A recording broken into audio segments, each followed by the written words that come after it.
Everyone. Speaker of the day, Mr. Yogesh Thar, Vice President Narayan Pasari, Convener of the Taxation Committee, Ms. Pooja Punjabi, past presidents, seniors, ladies and gentlemen. On behalf of the Bombay Chartered Accountants Society, I welcome you all to this lecture meeting on practical issues on implementation of ICDS. Well, the entire CA fraternity was hoping against hope that ICDS will get scrapped. BCAS did not leave any stone unturned and advocated extensively for scrapping ICDS by carrying out 5,000 plus strong signature campaign. Even the newspapers carried an article about the possibility of end of ICDS. But it seems that the bureaucratic ego did not allow the finance minister to pay any heed to such request. Surprisingly, there was complete silence from the industry, who actually are the ones largely impacted. Their indifference may be on account of their assessment that we chartered accountants, being too concerned about their clients, would definitely take up the cause, and it is they who have to comply with the standards, more so with the reporting requirements in Form 3CD. Another aspect given by the industry and clients on such additional reporting burden is that they would not be bothered by the chartered accountant fraternity for any additional fees for such additional efforts and certification.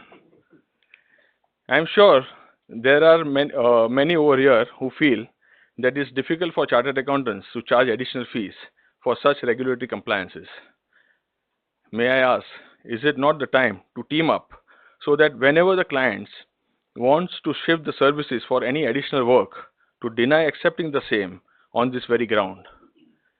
Is it not that we chartered accountants deserve better fees for the efforts in first understanding such new set of standards by not only attending lecture meeting like these, but also equipping ourselves by attending intensive workshops to understand finer nuances? I think it is time for us to introspect. In fact, BCAS has planned a full day workshop on ICDS on the 20th of May. And I'm sure after this lecture meeting, everything is going to be full and everyone is present here will be enrolling for the same. Online facilities are available. Now, since we don't have any choice, let us understand the impact and issues on implementation of ICDS, the income computation and disclosure standards. CBDT has notified 10 amended ICDS by notification dated 29th of September 2016, applicable from assessment year 17-18 and onwards. The basic principle of income tax is to tax the real income and commercial profit of the assessee, subject to certain allowances or big disallowances. The accounts of the assessee are maintained on the basis of the accounting standards prescribed under the Companies Act and or the Institute of Chartered Accountants of India. Therefore, the profit disclosed in the books of accounts maintained by the assessee adopting such accounting standards actually reflect the true commercial profits earned by the assessee. Generally, that should be accepted as income for the purposes of the Act, subject to obviously necessary the allowances and disallowances. ICDS is not adding any value, and in fact, it is bound to create uncertainty and deterrence in the conduct of business in India. It militates against the professed policy of the government to simplify the taxation system, while amendments to the law, guidelines and standards are made with the intent of reducing litigation. It is feared that these notified ICDS will not achieve the intended objectives. It is apparent that with a huge divergence in the accounting standard accounting prescribed under the Ind AS regime, differences with the accounting standards, overriding of the law established through judicial precedents and coinage of new terminologies, there will be a substantial increase in unintended tax litigation. Again, there will not be any significant revenue benefit in the long run by enforcing ICDS. In fact, our today's speaker has himself been a strong advocate of scrapping ICDS and had proposed a simpler method with effective results to the Ishwar Committee. Mr. Yogesh Thar is currently a partner with Messrs. Bansi S. Mehta and Company, a leading firm of chartered accountants in Mumbai. He is a fellow member of the Institute of Chartered Accountants of India. He has a rich blend of experience in income tax and service tax. In his experience, in his work experience of 30 years, he has acquired specialization in the areas of corporate taxation, taxation of non-residents and foreign companies, business mergers, amalgamation, restructuring, and business valuation. He has to his credit authorship of several books and articles on direct tax and double taxation avoidance agreements published by the Chamber of Tax Consultants and the Bombay Chartered Accountants Society. His recent contribution is a book on domestic transfer pricing published by the CCH, which he has co-authored with his partner, Ms. Anjali Agarwal. He was a visiting faculty at the NMIMS during the period 92 to 97.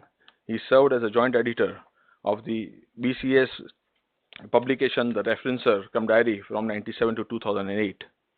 Mr. Thar had been appointed by the Honorable Bombay High Court on the fact-finding committee constituted in relation to a major commodity market scam in the country. Mr. Thar is presently a member of the Managing Committee of the ITAT Bar Association and a member of the Taxation Committee of the Chamber of Tax Consultants, and of course, a very dear friend of the Society. On behalf of all of us, I request our Vice President Narayan to offer a memento as a mark of our gratitude and respect.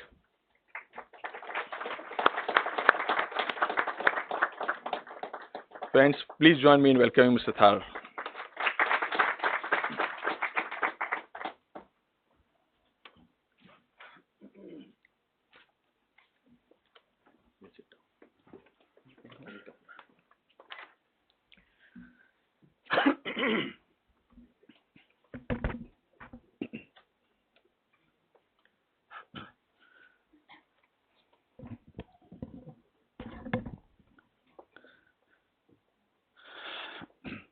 Dear President and my dear friend Chetan,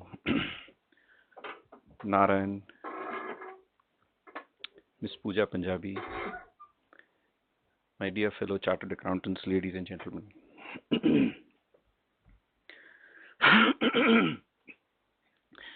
Ever since ICDS was introduced, in fact, before ICDS was introduced, we had tax accounting standards being proposed to be brought in. And there was a committee which was formed at the instance of the government. Even since those days, all of us have been wondering, why do we need ICDS? And that is what Mr. President also echoed in his introductory remarks just now, that why do we need ICDS? When these questions were raised and raised many times, one answer that was somewhat convincing that we got from one of the members of the committee who happened to be, I happened to be his co-speaker in a seminar like this in Baroda on this particular subject. At that time, the committee was active. Now, of course, the committee is no more. Sorry. And one of the answers which was quite convincing was that, look, we have Ind AS coming in, and now Ind AS is the reality. And in Ind AS, generally we have fair value accounting, and which really distorts your profits as per profit and loss account, which we are conversant, which we are used to preparing under the historical cost methods that we have been following. So, because of Ind AS, we don't want to distort your taxable profits, and therefore we need these standards for the purpose of computation of your income, which by and large is intended to maintain the profits which you used to declare prior to Ind AS days, so that because of Ind AS there is no additional tax liability or there is no additional advantage that one would get. And that is especially so because, as we are all aware, that Ind AS is by and large a shift from historical accounting to the fair value accounting. So that is one good reason why we need Ind AS. But in the process, as we will go along, we'll see that while notifying these accounting standards, these computation standards, many settled principles of law, of tax law, have been disturbed, and therefore questions arises question arise as to whether these distortion can be made, whether decisions of the courts can be nullified by the CBDT or by the central government, or if you want to nullify the effect of a Supreme Court decision, really speaking, it's the job of the Parliament to do it and not that of a board or not that of the central government. So, as Chetan rightly pointed out, that we had an occasion to appear before the committee, ISWAR committee, and where we made suggestions that if Ind AS is the reason why we want to introduce ICDS, then you have one chapter in the Income Tax Act which would say that the following adjustments which are required under Ind AS have to be reversed for the purposes of computation of your income under the Income Tax Act, and have all those adjustments in a schedule, and that would put an end to the entire thing. So why do you need these standards? Indeed, at the personal meeting, at the meeting of the committee, that was something which was welcomed by everybody, but ultimately that has not seen the light of the day. Anyway, so this being the background, friends, and we have what, 1.5 hours? Okay. What is ICDS? 145(1) says income computed under the head business or other sources is subject to 145(2). That should be as per the method of accounting regularly followed, and 145(2) empowers the central government to notify what was earlier known as accounting standards. Now it is known as income computation disclosure standards, and then we are aware that the central government has notified these 10 ICDS which will now take effect from assessment year 17-18. Earlier the proposal was from 16-17, but now this is going to take effect from AY 17-18. So the principles of computation of income so far has been that your commercial accounting principles would be the basis on which you would compute your profits, and those commercial accounting principles would be the starting point where you'll say net profits as per the profit and loss account would be as per your P&L account. To that you make adjustments under the Income Tax Act, add less adjustments as per the Act, and that would give you your gross total income. You get your Chapter 6A deductions, and that is how you get your total income. That is the way in which we were, or we are used to doing our computation all these years. And that is also a well settled law that the profits for the purposes of tax would be computed as per your commercial accounting principles unless there is contrary provisions in the Act.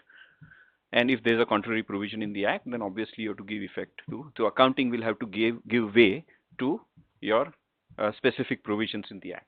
So this is the law as of today. But now going forward, the computation will look somewhat like this. Your starting point will remain the same, profit or loss as per the P&L account. Then add less adjustments as per ICDS. So ICDS does not say, ICDS clearly says in every preamble that these standards are not for the purpose of maintenance of accounts, that these standards are only for the purpose of computation and disclosure. So preparation of accounts and profits as per the profit and loss account is going to remain the same. If you are falling under Ind AS, it will be starting point will be your Ind AS profits. If you are not falling under Ind AS, the starting point will be your accounting standard profits. That starting point remaining the same, you need to make adjustments as per ICDS, and then that will give you that adjusted income. Thereafter, you make all the adjustments as required under the provisions of the Act, and that is where you will get your total income. This, to my mind, is the way forward of computation of your income, which will apply for all the returns that you file for assessment year 17-18.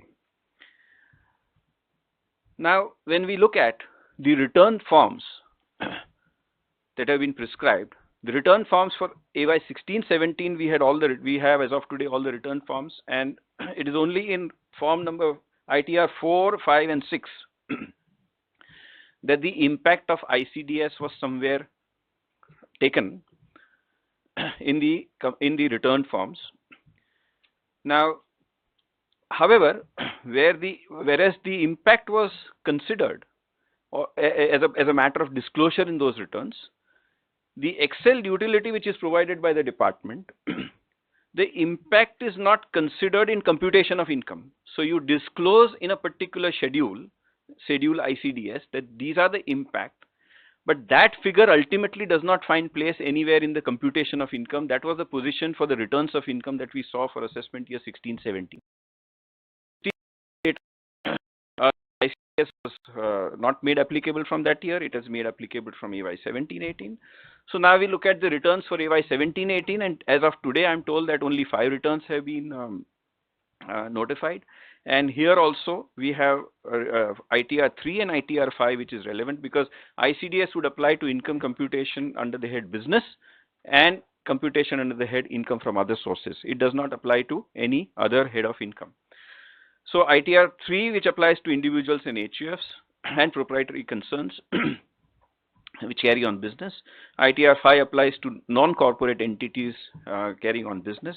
And then we will have a form, I think 7, for companies doing business, which is as of today not been notified. Now here again 3 and 5 has these forms have the columns for ICDS and the impact of ICDS, but once again we find that the ultimate impact where it is going is not really clear as of now. So what is there here in the forms is something like this. ITR form for AY 17-18, you have a schedule called Schedule ICDS. That schedule says what is the effect of income computation disclosure standards on profits. And then you are supposed to quantify the impact for all the ICDS 1 to 10. And the row number 11 is the total net effect, which is a total of ICDS 1 to 10. You quantify the effect of each of these, and the net effect, the final effect, ultimately goes into your part A, OI. OI is other information. It goes into part A, other information in column number 3, which says effect on the profit because of deviation, if any, as per income computation disclosure standards notified under 145(2), column number so and so of schedule ICDS. So column number 11(3) of ICDS, schedule ICDS is this last column that we just saw. That final figure is picked up from here and it is taken in your part A of other information in your return, column number 3. Now once it goes and sits in that column number 3, ideally it should go into your computation statement also. Now when we see computation statement, we do not find that this figure ultimately, where does it find place in the computation statement? From the form of the return we cannot find. If we do a test run on the utility, we do not find that that figure is picked up anywhere in the computation statement. So as of today, there is a bit of a hazy position that although this disclosure is there in the return of income, whether that amount disclosed, even if you were vigilant enough or you are diligent enough rather to quantify the impact of each and every ICDS, and you point that out and you quantify it in your return of income, where will it pick up and where will it add to your total income or add or less or whatever it is not at all clear right now from the return forms or from the utility that we have. Then you have this form 3CD, tax audit report form, where you have one more column which says whether any adjustment is required to be made to the profit or loss for complying with the provisions of ICDS notified under 145(2), effective from 1/4/2017. So assessment year 17-18, all of us who will sign tax audit reports will have to quantify increase in profits in first column, decrease in profits in the other column, and the net effect in the last column in respect of each of these ICDS. And then the final total will have to be disclosed in your tax audit form 3CT. And then there are disclosures requirement of ICDS. So wherever the ICDS requires you to disclose certain things, so because it's computation and disclosure standards. So computation standard, the impact quantification has to go, and disclosure standards, if you are required to disclose something, then each of these disclosures will have to be mentioned by the tax auditor in respect of each of these ICDS. This is the overall view. Coming to what Chetan Bhai just said, that this is going to increase the work of all of us, and therefore a case for increasing your fees. Because tax returns will have to have these, tax audit report will have to have this, and for each of these to quantify, that means you need to know the entire gamut of ICDS, and you need to quantify the impact of every ICDS wherever it is applicable. And what is hidden in all this, friends, taking once again forward what Chetan Bhai said, what is hidden in that is the impact of IND-AS. And we will have occasion to deal with a couple of examples as to what sort of complications are created by IND-AS. And your profit and loss account will show something as per IND-AS, which is actually has to be reversed. It is not your income or not your expense. So that is one more thing which will add to your, to the exercise that we will do for computation of income this year. And therefore, once again, a case for increasing your fees. So non-audit returns of income will take care. Tax audit will not have to imply. So it applies to everyone. The return form will be signed by the person, the SSE himself. So he will certify. That's it. There is no certification required. There is no certification. Okay. Now just a brief mention rather of the fact that we should not forget that ICDS are notified under section 145(2), powers given by the parliament to the central government to notify, and based upon those powers, the central government has notified these income computation standards. So in legal parlance, ICDS is a delegated legislation. It is not a legislation by parliament, but parliament has delegated it to someone, namely the central government, to notify the standards. And the law, as far as a delegated legislation is concerned, is very, very clear, namely that a delegated legislation can never ever override the act. It cannot go beyond what is stated in the act. It has to act within the four corners of the law, and therefore a delegated legislation cannot override the act. So therefore ICDS cannot tax you something which is not income under the act. It cannot allow you an expense which is not allowable under the act. And that is what is mentioned in every preamble of ICDS, that if there is a contradiction between the ICDS and the act shall prevail. Now, once you know this funda, the question will arise, why do you need ICDS? Because if ICDS does not have power to increase your income or to reduce your income, because income will have to be computed as per the provisions of the act, and the notification cannot go beyond the act. And if that is so, then why do we need ICDS? And the answer to that, the only convincing answer that we have so far got is, look, there is IND-AS. And because of that, ICDS is required.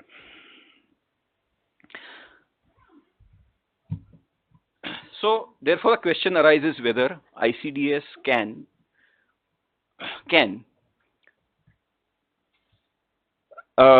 dislodge the principles settled by the Supreme Court in various cases so far. It can dislodge what is the concept of income. Can it dislodge what is the concept of accrual? Your income accrual is section 4 and section 5. Section 5 says income accruing or arising in India is chargeable to tax in India. Okay, so income accruing or arising, the concept of accrual is there in section 5. Supreme Court has interpreted what accrual means in way back in 26 ITR 27, where it said that accrual means that I should have earned the income and there should be a debt on the side of the payer to pay me. It is at that point of time where I get a right to receive, and it is only at that point of time when I have a right to receive income can accrue to me. So income does not accrue to me unless there is a right to receive. That is a principle laid down by the Supreme Court on interpretation of accrual of income, which is the part of the act. Now the question arises, as we'll go along, we'll see that there are instances where these principles have been dislodged. or sought to be dislodged. And the question is, can it be done by notification, or notification cannot do that? To my mind, it cannot do that. But interestingly, we have this FAQs which have been issued by way of a circular recently, and to a specific question which is raised in this FAQs as to whether the decision of Supreme Court and High Court interpreting the provisions of the Act would prevail over ICDS in case there is a conflict. This is a question which is raised, and the way the CBDT has answered it is amazing. It says, the ICDS have been notified after due deliberation and after examining judicial views for bringing certainty on the issues covered by it. Certain judicial pronouncements were pronounced in the absence of authoritative guidance on these issues under the Act for computing income under the head profits and gains of business or income from other sources. So we are saying that courts in the past have done something in absence of authoritative guidance. So who will give guidance to the court? The central government or the parliament? That's the question. Would central government give guidance to the court? Central government is the executive. Judiciary has to go as per what is the law of the land, what is the law laid down by the parliament, namely the legislature. We have three wings in the constitution: legislature, executive, and the judiciary. So judiciary will go by what is the law laid down by legislator. Executive is only to execute the law which is laid down. So Supreme Court cannot be governed by explanations given by central government or by CBDT. And that law is also very well clear that circulars issued by CBDT are not binding on courts. It may be binding on the tax officer, fine, but they are not binding on courts. All of us who practice tax know it, right? So that's the fundamental principle. But CBDT is saying that certain judicial pronouncements were pronounced in the absence of authoritative guidance on these issues under the Act for computing income under the head profits and gains of business or other sources. Since certainty is now provided by notifying ICDS under 145(2), the provision of ICDS shall be applicable to the transactional issues dealt therein in relation to assessment year 17, 18 and thereafter. That means all case laws so far null and void if they are contrary to ICDS. To my mind, a fantastic question and a fantastic answer to strike down ICDS as completely unconstitutional. A fantastic question answered in a fantastic way by the CBDT. Someone has to just go to the writ court, show this question, and I have no doubt in my mind that your ICDS will be struck down. Anyway, we are today here with an assumption that this is going to go and we will have to live with this. So let's move forward in that direction.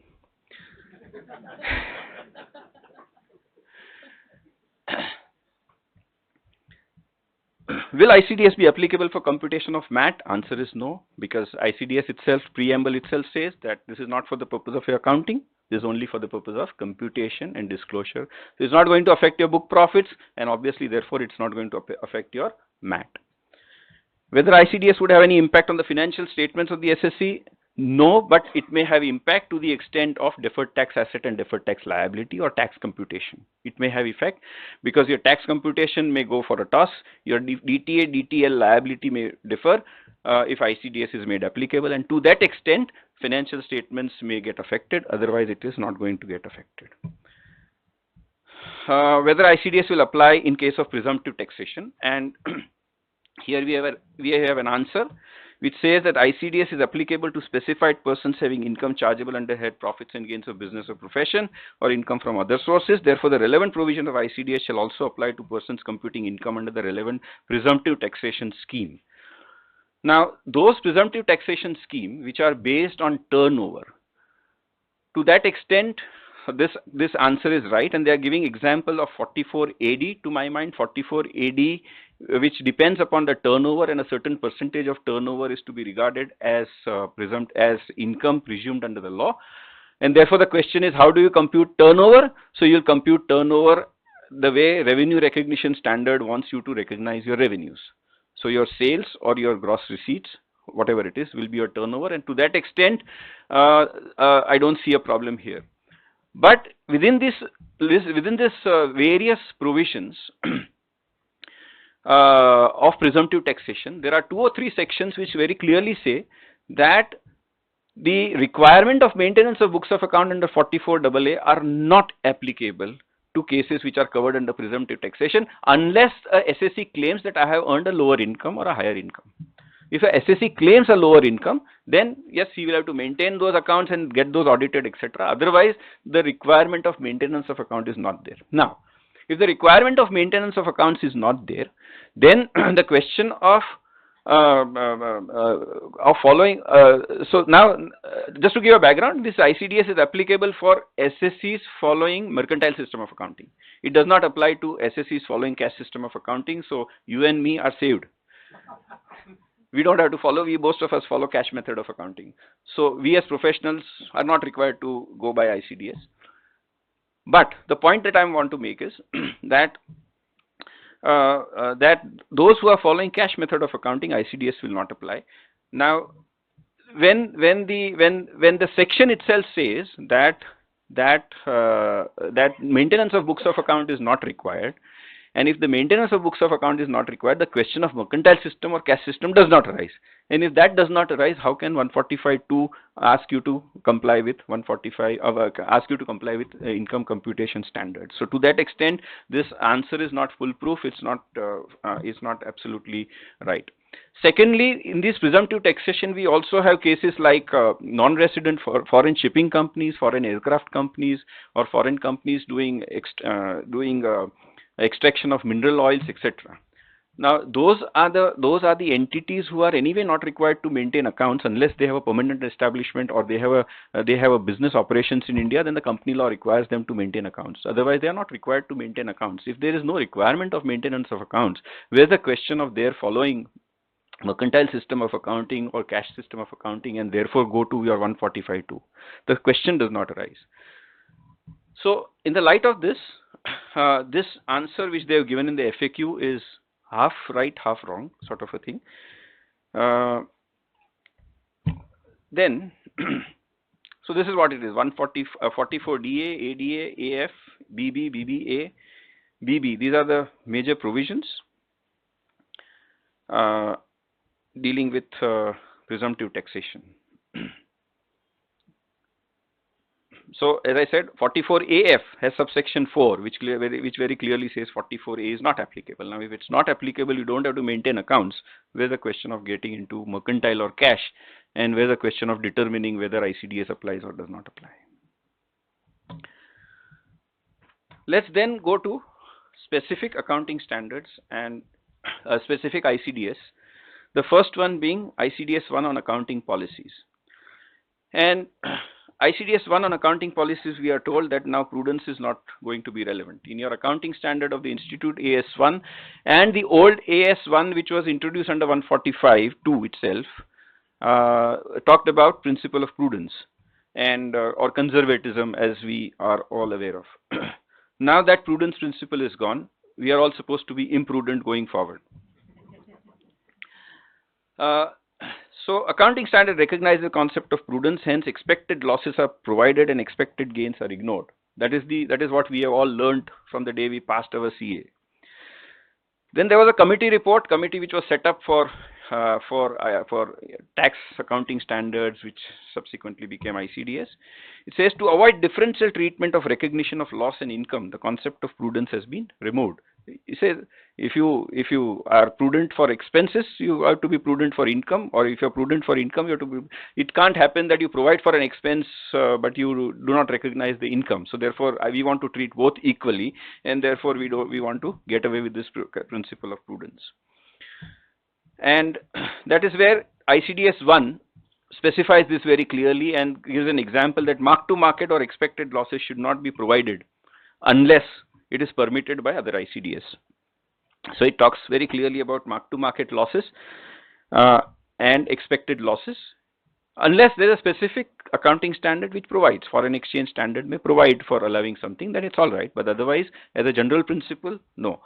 General principle of prudence otherwise there in, say, accounting standard 2, which deals with valuation of inventories. It continues to have that old principle to value inventory at cost of market value, whichever is lower.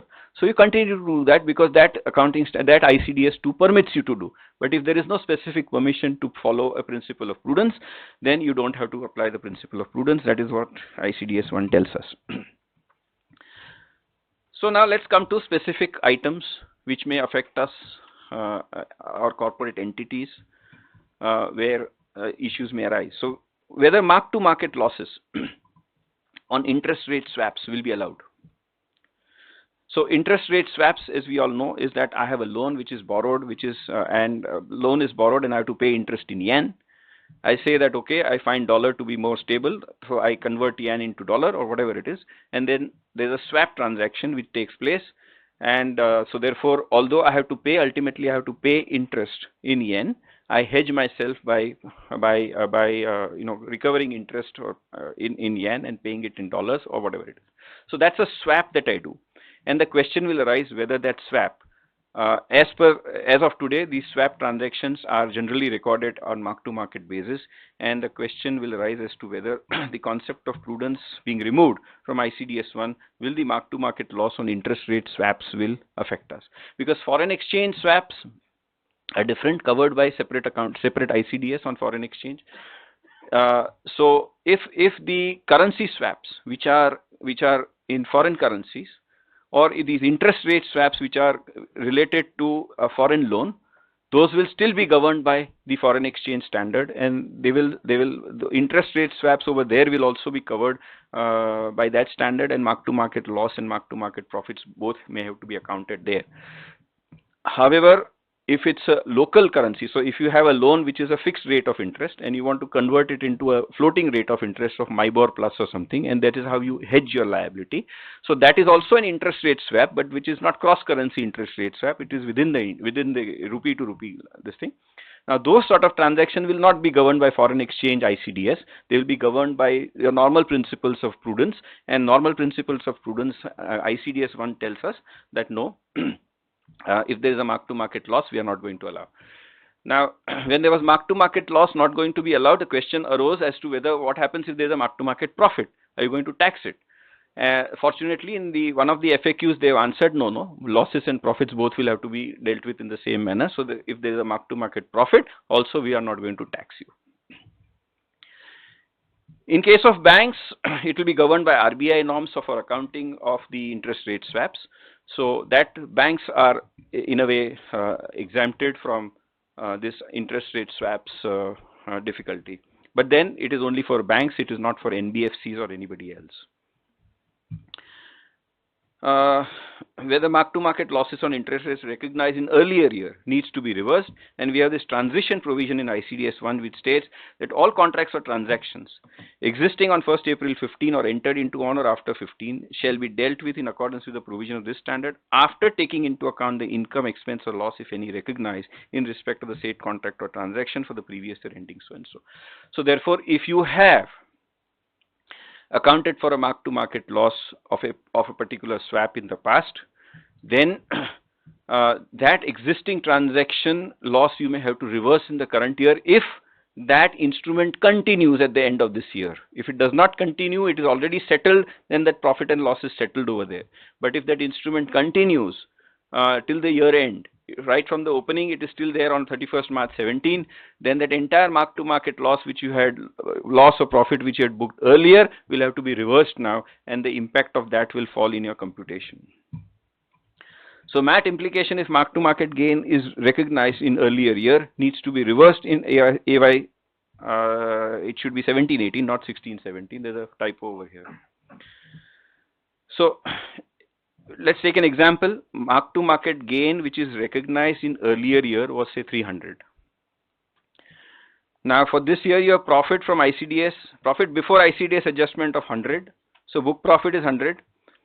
ICDS adjustment is nil and profit after adjustment remains 100. But when it comes to normal provisions, you have to give effect to ICDS and therefore you have to reverse that gain, and therefore you will end up in a loss of 200. So 100 minus 300, because this 300 is nothing but reversal of the past gain that you have done. Once you do that, when it comes to normal taxation, there is a loss of 200. But your book profit is 100, and therefore you will end up paying MAT on this 100 in this year. You have also paid MAT in the earlier year on the 300. Okay. Now you are not going to get a deduction from MAT in the current year because there is no effect of ICDS on MAT. So the position is that you have paid MAT in the earlier year on the 300 because you had recognized that gain in your P&L account. No deduction from MAT in this year is envisaged under the law. And you may have to pay normal tax in the subsequent year when that particular transaction is reversed. Because they are allowing you a loss here. Maybe that loss will be carried forward and it will be set off in the next year. But then it will be included in your income in the next year. So this is how the impact is. So there may be a set off, there may be a plus impact on somebody, minus impact on somebody on an overall basis, fine. But then as a concept, you may land up, you have already paid MAT earlier. Today you are not getting a deduction. In the subsequent, you may end up paying normal tax as well. So that was on prudence. Then ICDS 1 says concept of materiality now no more required. That is what accounting standard recognizes the concept of materiality. In ICDS 1, materiality is conspicuously absent. You don't have that concept at all in ICDS 1. If you look at the committee report, it says that as the concept of materiality is not recognized under the Income Tax Act, because even if you have 1 rupee income, it has to be taxed. So there is no concept of materiality in the Income Tax Act. Therefore, we don't want that concept over here.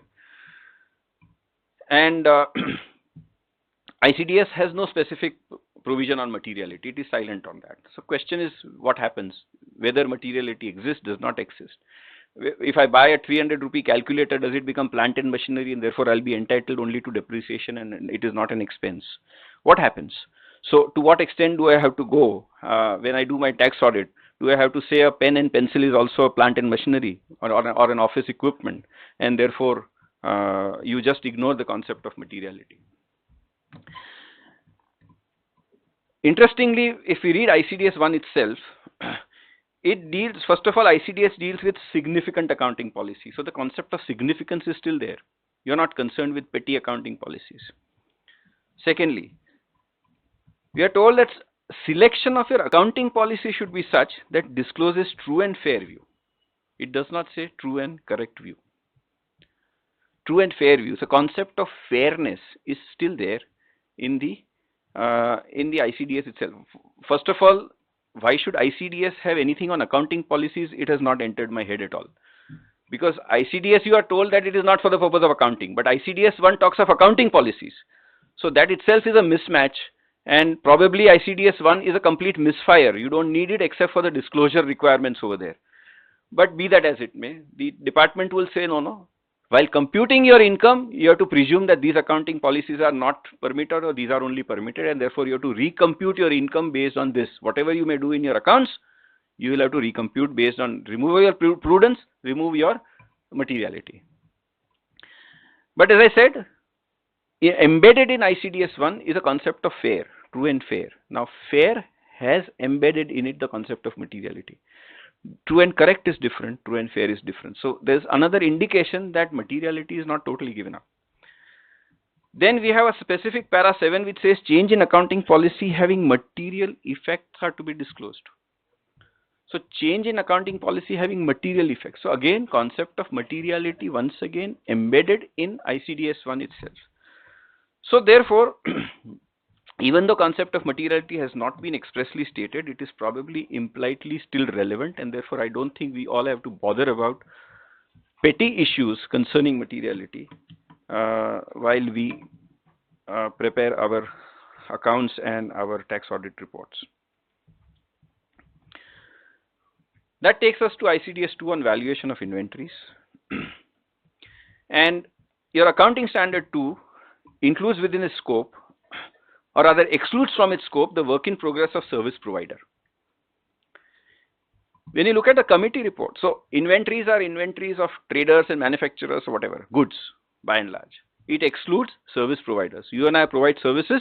If there's a work in progress, whether that AS2 applies to a work in progress or not, AS2 says no, it does not apply to work in progress of a service provider.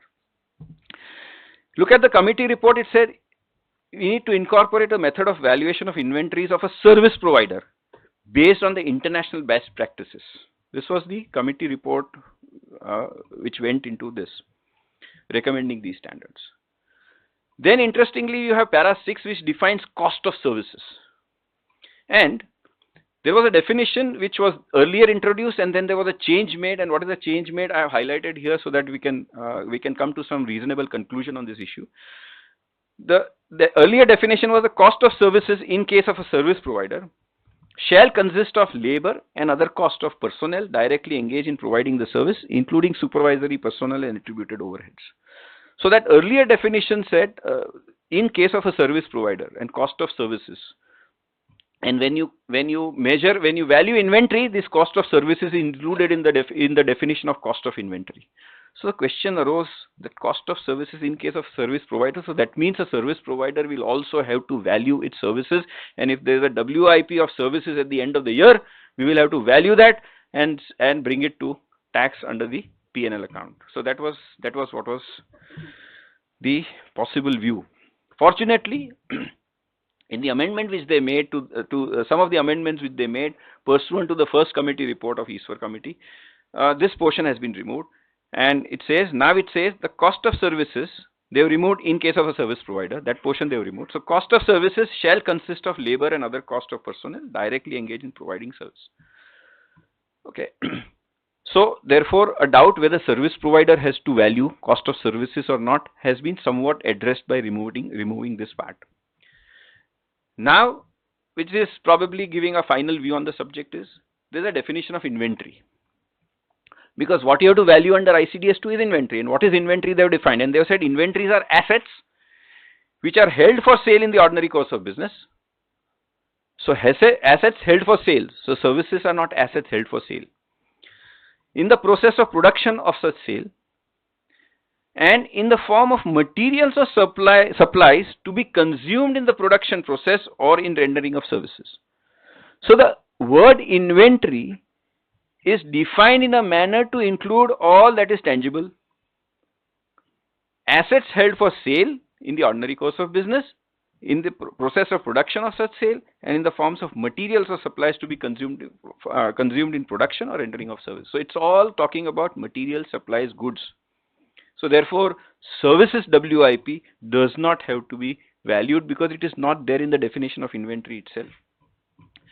So whether ICDS 2 will be applicable to service provider, as I said, possible view, the definition of inventory has not been modified to cover the WIP of service providers. And now the important thing is service provider will have to account for the service recognize the revenue of services as per ICDS 3, which is applicable for construction contracts. The same manner a service provider has to account for his revenues or recognize his revenues, and that we are told that he has to recognize revenues on a percentage completion method. So if a service provider has to recognize revenues on a percentage completion method, then the valuation of inventory is implicit in that method, because I will see what is my total revenues of the contract, I will see what is my total cost of the contract, and what is my total estimated profits. And of that total estimated profits, how much work is completed, that portion I will offer for tax. So embedded in that formula is stock valuation or WIP valuation, which is really a part of that. It is an implicit part of that formula of percentage completion. So therefore, sum and substance, ICDS 2 does not apply to service provider. It is not that you and I will have to value our services at the end of the year for the purpose of a balance sheet. Anyway, we are not bothered because we are following cash system of accounting. Whether inventory has to be valued at net realizable value in case of a dissolution of a firm. Now, master stroke here. We had this decision of the Supreme Court, friends, where the question arose that in case of a partnership firm which is getting dissolved, and a business of the partnership firm on a going concern basis is taken over by one of the partner, when you tax that partnership firm in the last year, should that inventory be valued at cost of market value, which is lower principal, or should it be valued at market price? The logic there was that, look, the principle of valuing inventory at cost of market value, which is lower, that principle applies only in case of a going concern. It does not apply when there's a dissolution. It does not apply to a gone concern. It applies to a going concern. So based on that, the department took up the matter and said that no, the firm has to value that stock at market price. It cannot value because the firm does not exist, it dissolves. The Supreme Court went into this issue and made a very fine distinction that there's a difference between a mere dissolution of a firm and closure of the business, and a dissolution of a firm coupled with somebody taking over the business as a going concern. So if there's a closure of the firm and the firm dies and the business dies, then yes, it will have to be valued at market price. But if there is someone who is taking over the business on a going concern basis, then the business continues, and if the business continues, it is still a going concern, and therefore the principle of valuation of stock at cost of market value, which is lower, continues in that respect. And therefore that is how the Supreme Court decided whether there is any income arising in the hands of the firm on that event or it is not. And Supreme Court decided no, there is no income, there is no accrual so far as the firm is concerned. It can continue to value it at cost of market value, whichever is lower. Now you have this provision in the ICDS, a very specific paragraph inserted there, which says that irrespective of whether the firm business continues or does not continue, when there is a dissolution of a firm or an AOP, the stock will have to be valued at cost, at market value, and not at cost. So therefore, by a stroke of a pen, the central government wants to nullify the effect of the decision of the Supreme Court. The Supreme Court, which has interpreted what is income in this situation, whether there is an income accrual in this particular situation or not, that interpretation the central government wants to nullify. Can it be done? Can it not be done? To my mind is completely no, but this is what the position is. Now having done that, what is the cost of acquisition is not clear. Assuming that you are taxing that firm, what is the cost of acquisition in the hands of the partner who has then taken over that firm? You should say that what is taxed over here, market price, should be the cost of acquisition of that asset or of that goods, or it should be the cost of the goods to the person who is taking over business, but that is not clear. One will have to then fight out this based on the principle of double taxation, that you can't tax the same income twice, once in my hands, once in the hands of the firm. Okay. Now, very interesting question, whether ICDS 2 at all is relevant.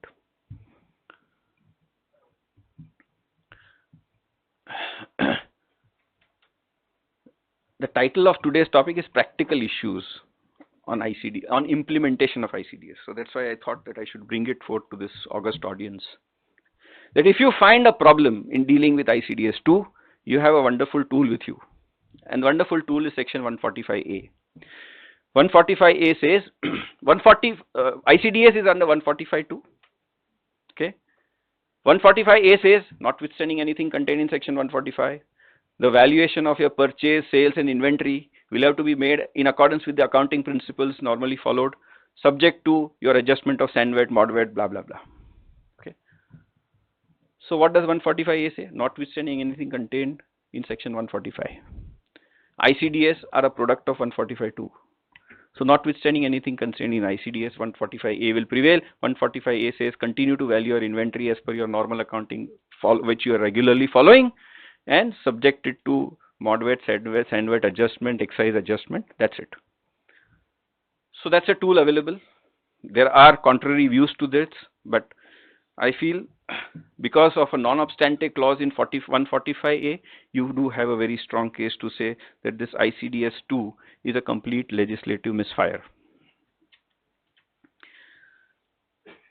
Okay, let's go to ICDS 3. Construction contracts. Now, construction contracts, before I get into these couple of issues which are noted there, now we are told that we all have to follow percentage completion method. We don't have the choice of completed contract method at all. Okay, we had lots of decisions to say completed contract method, which is also one of the permitted methods, can be continued to be followed by a person. You now have compulsorily have to follow percentage completion method. That's the overall sum and substance of ICDS 3. And a couple of mischief that they have played in framing this ICDS 3 is this. One, we had number of decisions to say that, look, if I have a contract, if I have a construction contract, and after completion of the contract, I have certain conditions to be fulfilled, up to which I have no right to receive a certain amount of money, 5%, 10%, 15%, which will be retained as a retention money by my client. So I will be entitled to that retention money only if the work that I have done matches particular standards. There is some efflux of time during a period of 6 months. There is no difficulty in running that particular equipment or a ship or a plant that I have constructed. blah, blah, blah. There may be n number of conditions. After fulfilling those conditions and a lapse of a period of time, you will be entitled to this money. And if there is a failure, you will not be entitled to this money. That is a retention money. I have done my work, I raised the entire bill, and there is a retention money under the contract. Questions arose in the past as to whether that retention money is income accrued at the time when I raised the bill. And the courts took a view, they know, you might have completed the work, so you have earned that, you have raised the bill, fine, but there is no liability on the other side to pay you. There is no certainty whether he will ever pay you. It's not as if there is an existing liability which he has to discharge in future, no. Whether or not there is a liability on the part of that man to pay you or not itself is a grave doubtful. Unless and until you comply with the conditions, you cannot say that there is a debt on the side of the payee to pay you. And in absence of that debt on the side of the payee to pay you, the retention money is not to be treated as income accrued. That is how Supreme Court interpreted what is accrual. And based on that principle, you have at least 7-8 judgments, some of which I have quoted here, to say that retention money is not income accrued. Now, committee report interestingly says, to overcome unintended meaning given by judicial pronouncement, we are giving this. So, committee is sitting over judgment of 7-8 high courts to say that these were unintended meaning. What we are saying is right.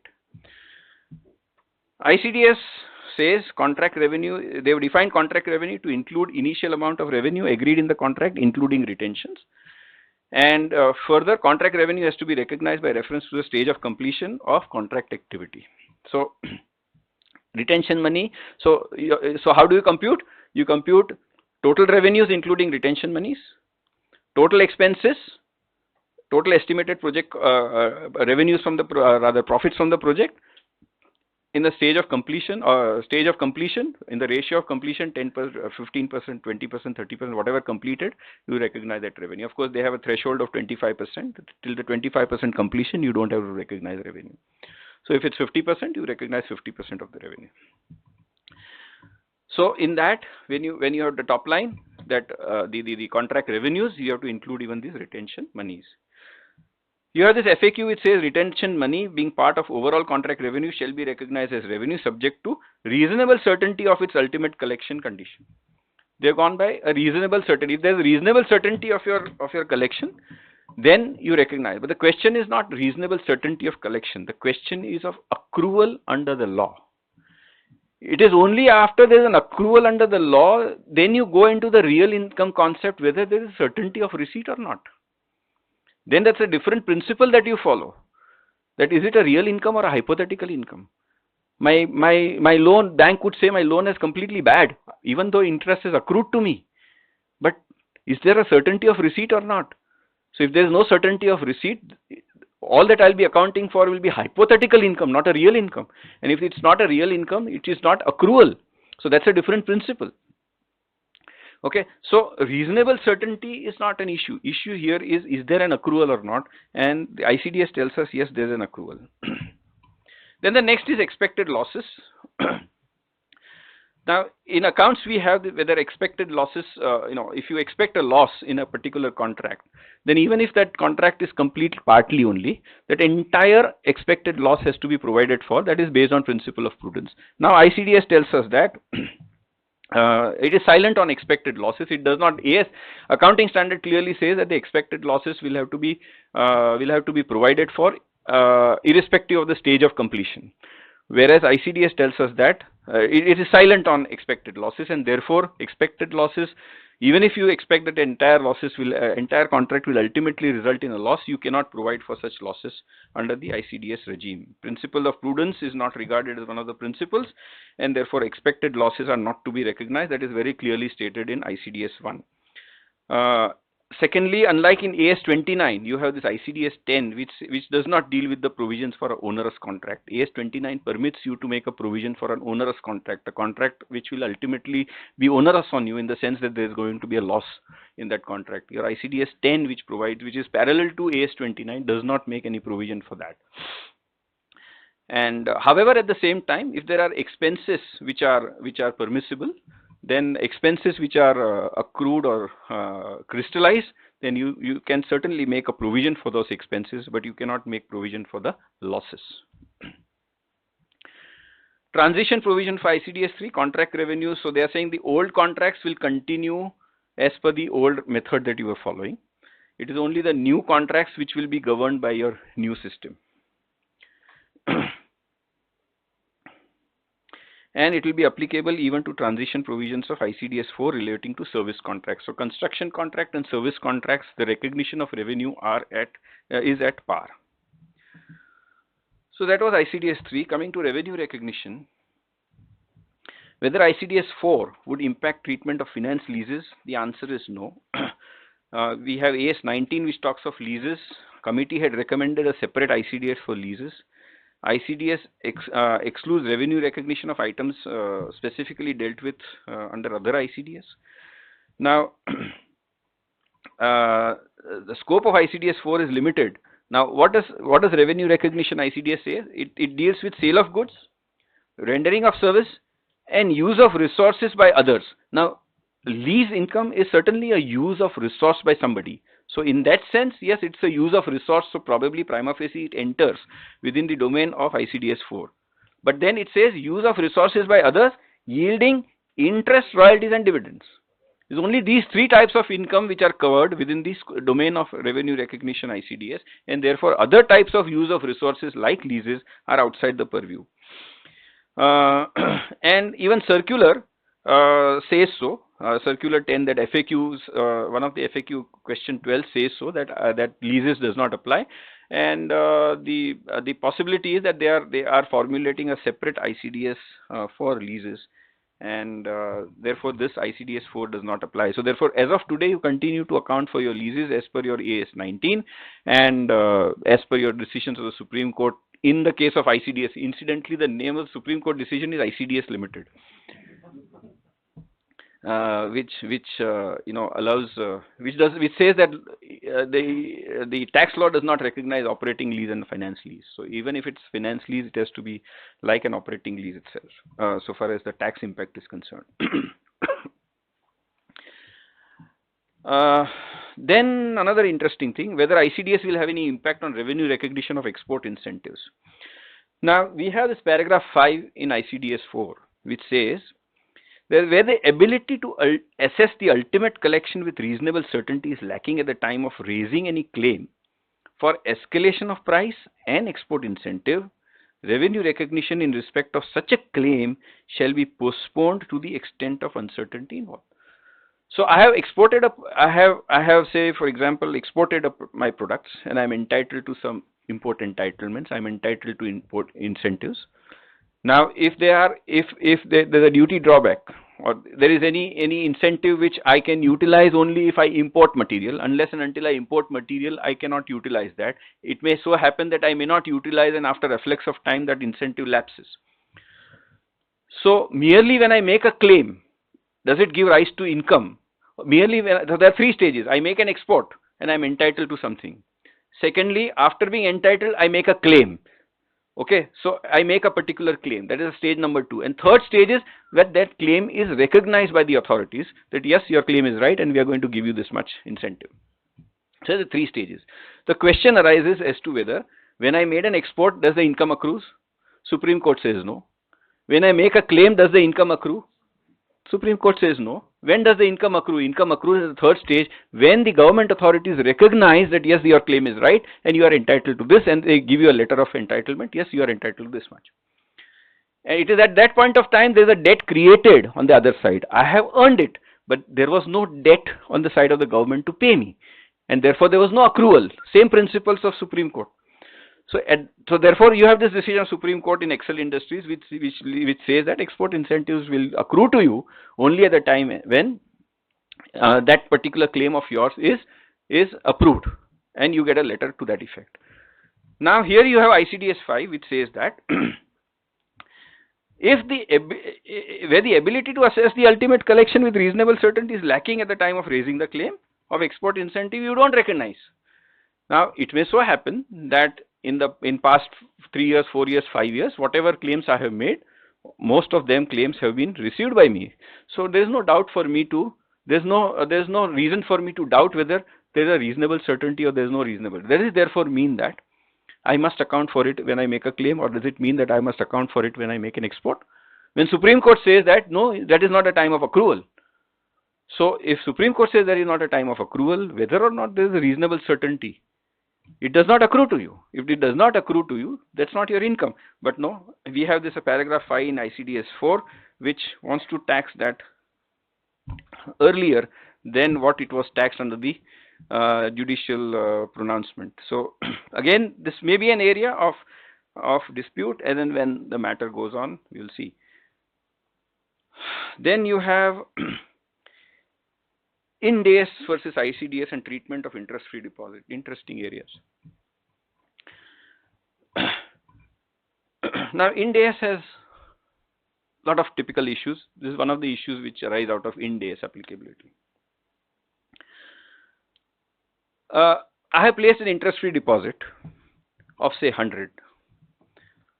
So in my accounts, I'll show 100 as an asset. That's what you and I as an accountant have learned. Ind AS tells you that no. You have placed 100, but it is interest-free. You're not going to earn anything. And you're not going to earn anything. Therefore, today, that 100, which you will get back after 5 years, is actually worth 60. Today, that 100, which you are going to get back after 5 years, today its net present value is 60. Therefore, 40 is your loss. So Ind AS says 40 is your loss. So that loss you account for it. How do you account for it? I bring down the value of my deposit. So deposit account credit, P&L account debit, or retained earnings account debit, whatever it is. And then as and when the years pass by, you will recognize the corresponding income to the credit of your P&L account. And that is how over a period of 5 years, it will once again become 100 and you will receive back that deposit. This is what Ind AS requires me to do.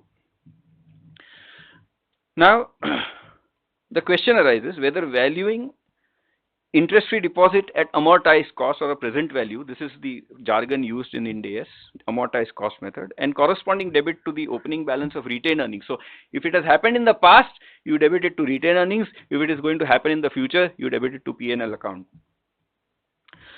So this is what Ind AS requires. Then every year notional interest income will be credited to the profit and loss account. This is what it happens. Now the question from tax angle and ICDS angle. ICDS tells us revenue recognition for interest. Interest shall accrue on time basis determined by amount outstanding and the rate applicable. So question arises first of all, in the first year when I debit that P&L account, will I get a deduction? Answer is no. There is no expenditure. Present value, I debit to a P&L account today. That's not an expenditure. Expenditure is defined by the Supreme Court as something which is irretrievably gone. This is not a money which is irretrievably gone. 37 ITR, Indian molasses. It is not irretrievably gone. So therefore it is not an expenditure. If it is not an expenditure, it cannot be revenue expenditure, forget anything else. And therefore there is no question of allowing that debit as an expense in the first year. Then every year I'll be crediting my P&L account by 5 rupees, 5 rupees, 5 rupees, whatever, 10 rupees. Will that be my income? No, it is not my income. First of all, you will be accounting it as interest under Ind AS, and interest is defined in section 228A of the Income Tax Act to mean interest on monies borrowed or debt incurred. Is this interest on money borrowed or debt incurred, or is it from the side of the other person? So answer is no. That's not interest on monies borrowed or debt incurred. This is a way in which a management accounting is done. Now statutory accounts will be done in this particular manner. So it is not in the nature of interest, and if it is not in the nature of interest, it is certainly not in the nature of income. Income is something which comes in. Chauvelin, Supreme Court, Privy Council decision. Income is something what comes in. These are the wordings of the Privy Council. So is it something which has come in? No, answer is no. So therefore it is not in the nature of income. Certainly it is not in the nature of interest. However, there will be a MAT impact. Now if something has happened in the past and that debit to the P&L account ought to have happened in the past, and therefore it will affect your retained earnings, because whenever you transit from your accounting standard to Ind AS, you have to assume that this Ind AS applicability is retrospective. So therefore you ought to have reduced your loan and debited P&L account in the past, which you have not done, and therefore you will debit your equity or what is known as retained earnings. You will debit that. Now, once you have debited that, your MAT provisions which are introduced in this Finance Act says that what is debited in the past will never come back to the P&L account in the same form. It will come back as and when you amortize it. That's a different thing, and therefore you will never pay MAT on that. So that debit will be claimed over a period of 5 years, and as and when you credit that P&L account in the future, you will pay tax on that. So that debit which has gone to the retained earnings over a period of next 5 years, you claim it under MAT. This is in the case of deposit which is placed. If it is a deposit which I have taken, then there will be a reverse situation. So there will be a MAT impact, allowability over a period of 5 years, and taxability depending upon their MAT talks about 5 years for all transition provision. 5 years. It may be a loan of 5 years, it may be a loan of 50 years, does not matter. So allowability will be 5 years, and taxability of that credit which will ultimately come over a period of the entire loan. So if it's a 3 year, then it will be 3 year. It will be 10 years, it will be 10 years. So there will be a MAT impact, but certainly there cannot be any impact on the normal provisions of the Act.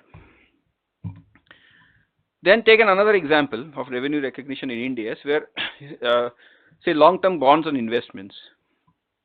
And Ind AS says that long-term bonds, which are investments rather, so I have invested in some long-term bonds, have to be recognized at amortized cost using effective interest rate.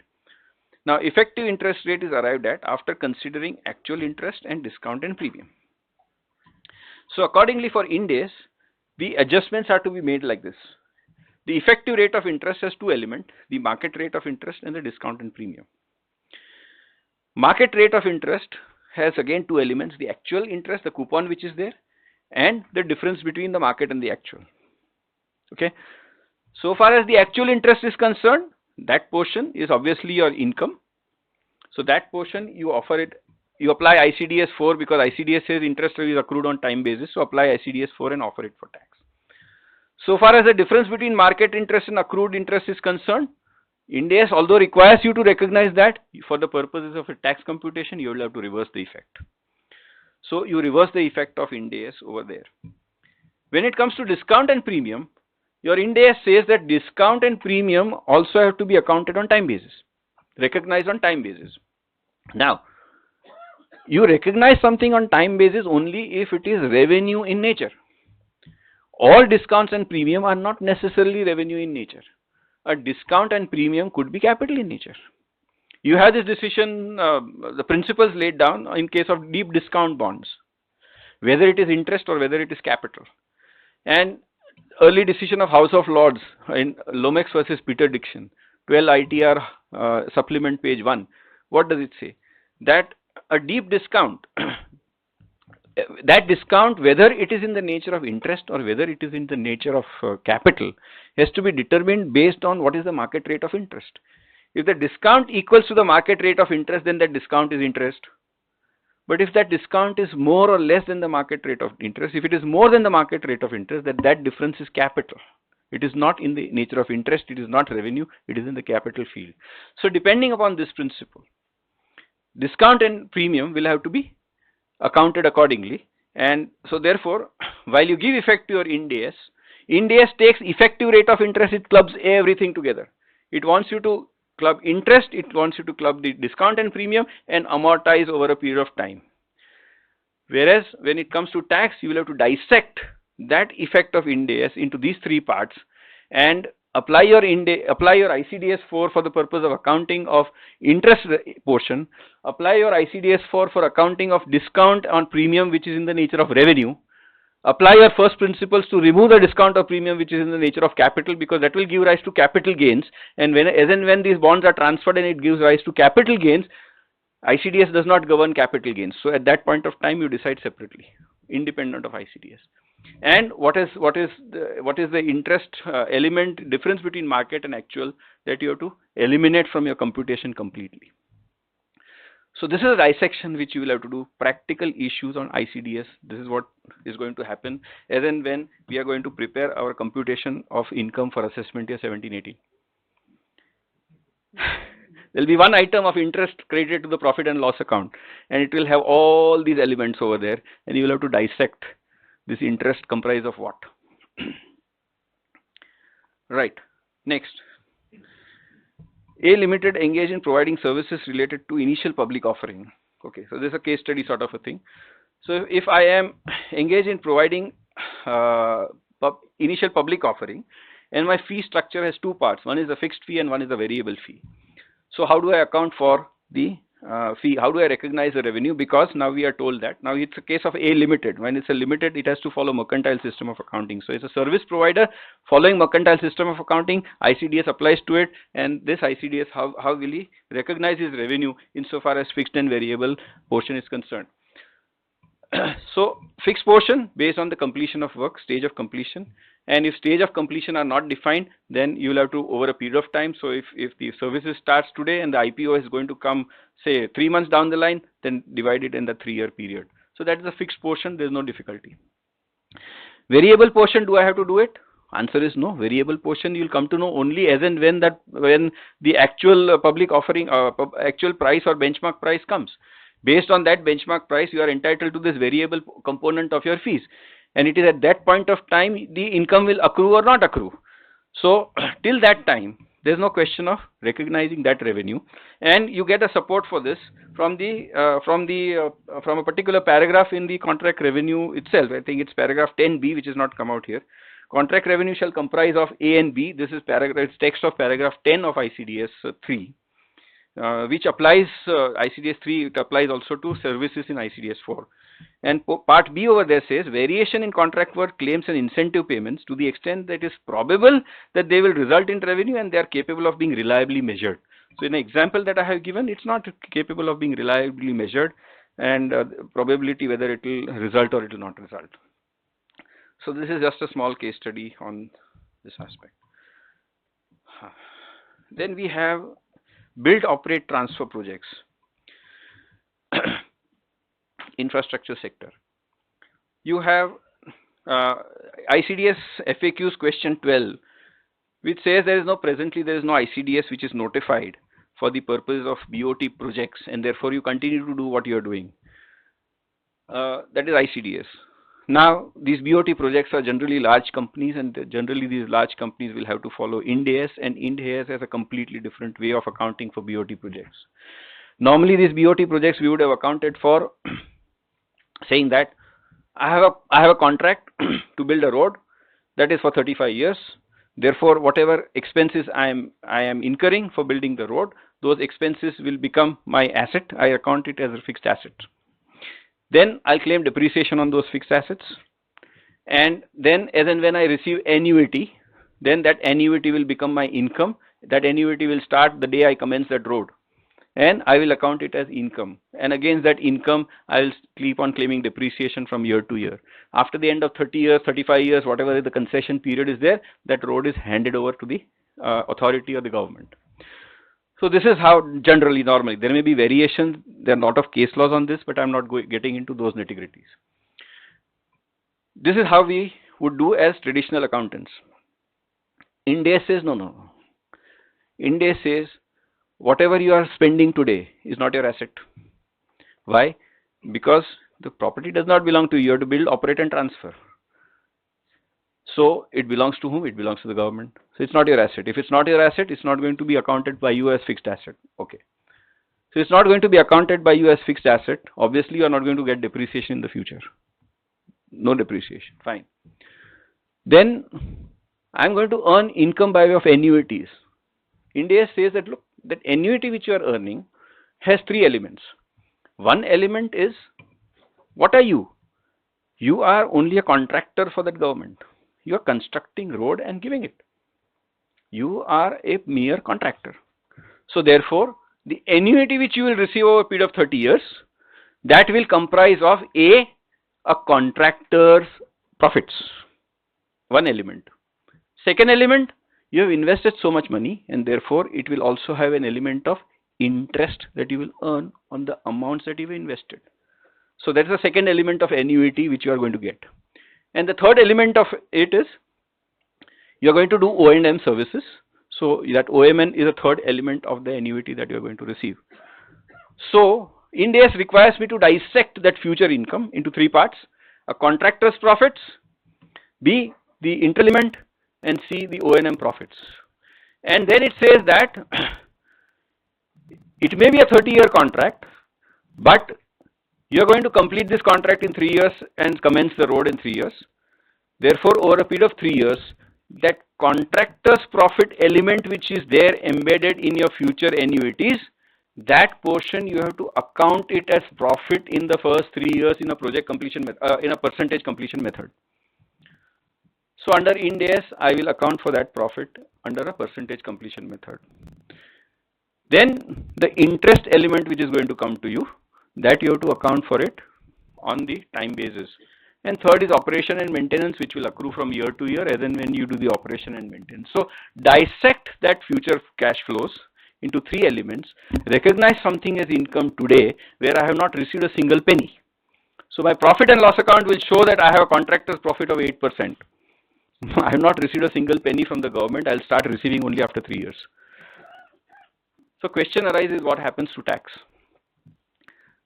You go to ICDS 4, certainly this will help you, that you are a contractor, fine, but is there,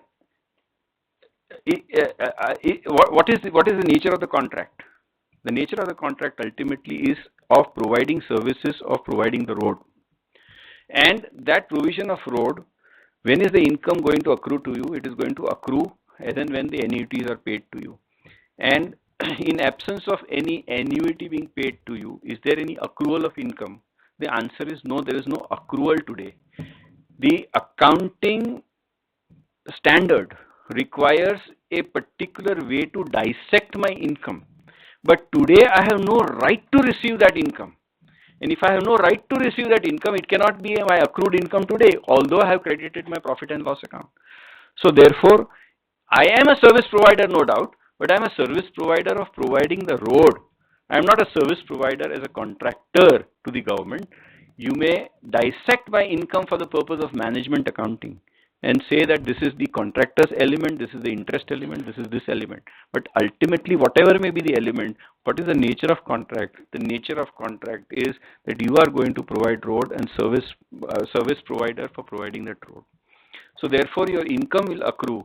Your right to receive the income by way of annuities will come from the government as and when that annuity is due to you. So therefore, there is no accrual. Under the normal tax provision, there is going to be no tax implication at all. And yes, there could be MAT implications, but otherwise under the normal tax provision there will be no income at all.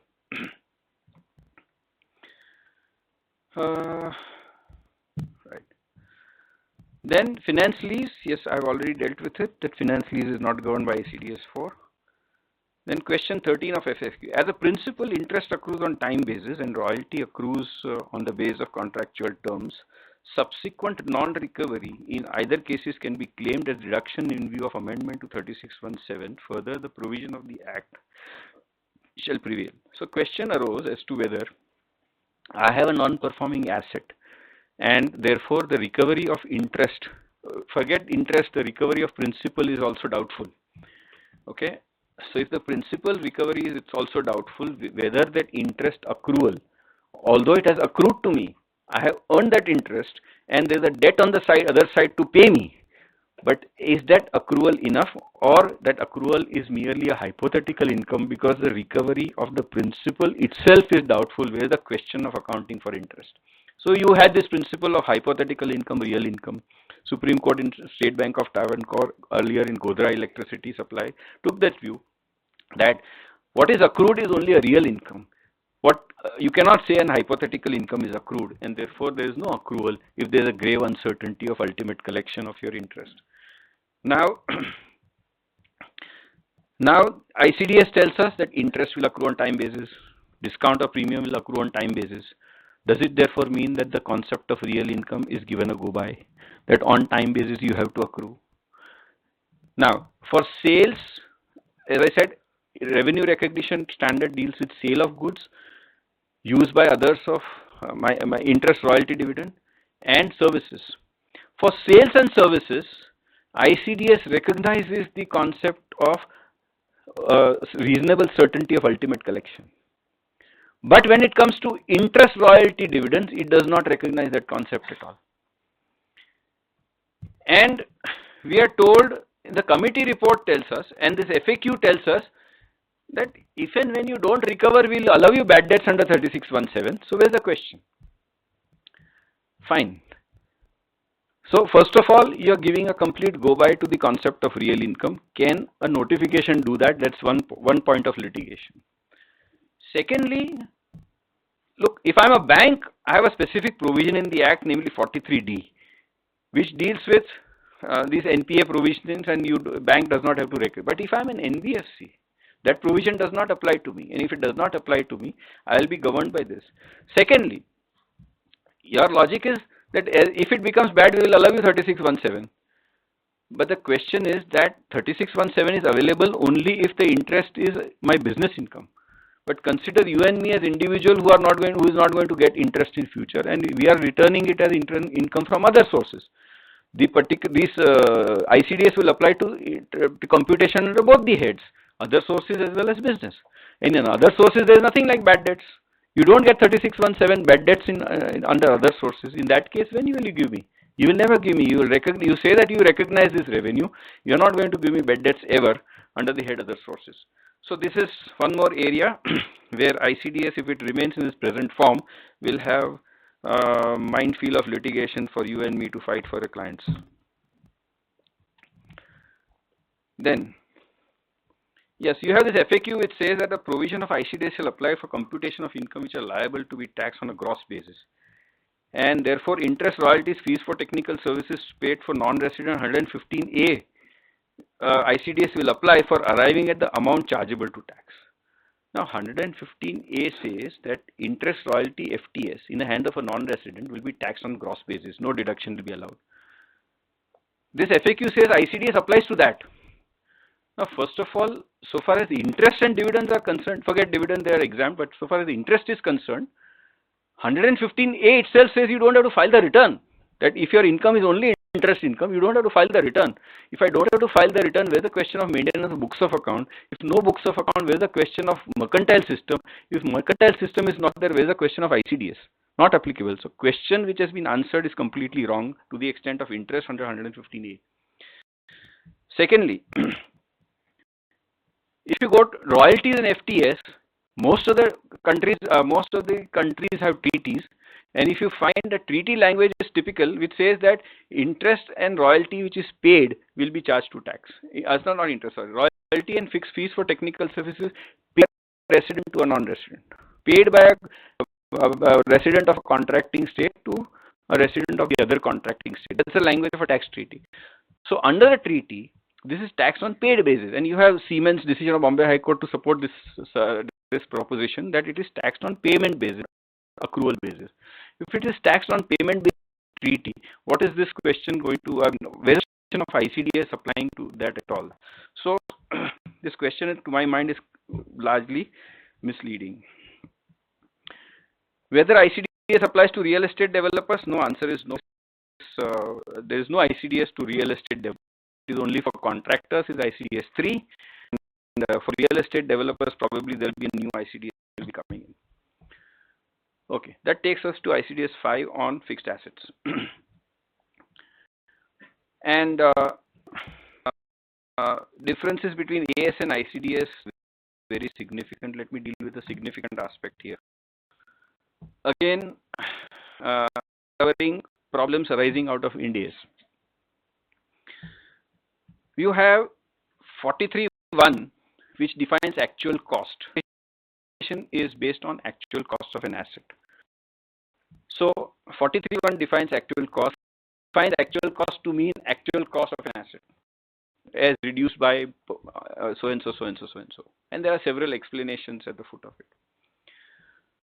So question arose, there is no Act. Act says actual cost means actual cost. So matter went to Supreme Court in Chalapalli Sugars case 9, and Supreme Court says actual cost has to be determined for commercial accounting principles. So if under the commercial accounting principles, interest price prior to the acquisition has to be capital part of your actual cost. That was the issue we laid down this principle that for the purpose of actual cost means the actual cost under the commercial accounting principles. AS10 on fixed asset, we are all conversant with. Those principles are well. What are the elements? We are used to it. Now, to a great extent, it nullifies the effect of Ind AS.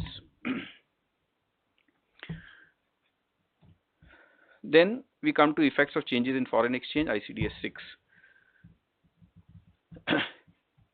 Deals with scope, transaction in foreign currency, foreign operations, and foreign exchange contracts. It defines monetary items and non-monetary items, and monetary items are money held and assets to be received or liabilities to be paid in a fixed or determinable amounts of money, example cash, receivables, payables, etc. And foreign currency transactions that we initially recognized at the rate applicable on the date of the transaction. On the last day of the previous year, income and expenses have to be accounted. Exchange rate on the date of the transaction or the average rate. Monetary items have to be converted at the exchange rate prevailing on the last day of the previous year, and non-monetary items at the exchange rate on the date of the transaction. This is the overall construct of this particular standard. Now it also deals with foreign exchange contracts, and they have defined what is a foreign exchange contract, and the definition says an agreement or agreement to exchange different currencies at a forward rate, and includes a foreign currency option contract or another financial instrument of a similar nature. So as I said somewhere in the beginning, that interest rate swap. What is interest rate swap? If it concerns foreign currency loans and there's a swap of one currency with another currency interest rate, then it says it is agreement to exchange different currencies. No, it is not different currencies, and includes a foreign currency option contract or another financial instrument of similar nature. So all sorts of derivatives, and a swap is a derivative. So currency swap or interest rate swap concerning foreign currency, foreign exchange, will be governed by this particular provision, and therefore when ICDS 6 permits your mark to market in case of currency swaps, in case of forward exchange contracts, then that mark to market will be possible insofar as interest rate swaps is concerned. In case of banks, however, we are told that you will be governed by the RBI norms and you will not be governed by the ICDS. And interestingly, they have brought about this amendment not in ICDS 6, but they have brought about this amendment in ICDS 8, which deals with securities which are held as stocks. Whether exchange gain on conversion of foreign currency loan used for the purpose of acquiring asset in India will be taxable as it is not covered by 43A. 43A is a direct provision in the Act which says that if I borrowed money in foreign currency and I have used it for buying an imported asset, then the fluctuation in the foreign currency when it comes to repayment of a loan is concerned, that will be adjusted against my cost of the asset, and accordingly my depreciation will be computed. So this is a specific provision covering only imported assets. There is no provision in the law which says that if I have borrowed money in foreign currency and used it for buying a domestic asset, then what is to be done? There is nothing in the Act on this aspect. So therefore, question arose in the past, and you have some decisions on negatively on that side, that 43A will not apply, and therefore depreciation question does not arise. Secondly, that foreign exchange gain or loss is on a capital account and it's not on revenue account, and therefore it is not allowable or taxable. So if there is a loss on account of foreign exchange, then it will not be an allowable. So it neither sits in the cost, you are not allowed depreciation, it is not even allowed as a revenue expenditure, and therefore at times it was a dead loss if it was a foreign exchange loss. Now if you follow ICDS over here, then ICDS says that exchange difference on translation of monetary items at the closing rate will be treated as item of income or expense. So monetary items also includes all loans, all receivables and all payables, irrespective of whether it is for fixed asset or not. So you have to revalue those loans at the end of the year, and that difference in exchange rate will be either treated as an expense or as an income, as the case may be. So there will be gain, there will be losses, it can be anything.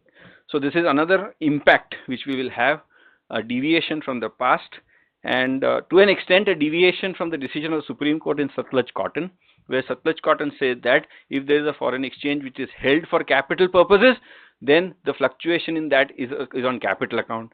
If it is held for revenue purposes, then the fluctuation is that on revenue account. Now, to that extent, this particular ICDS, which says that all monetary items will have to be revalued on the balance sheet date, then your payables in foreign currency, which is payable on account of fixed asset, although it is on capital account, you will be the exchange fluctuation will be either treated as a gain or a loss. So there is a deviation from a decision of Supreme Court.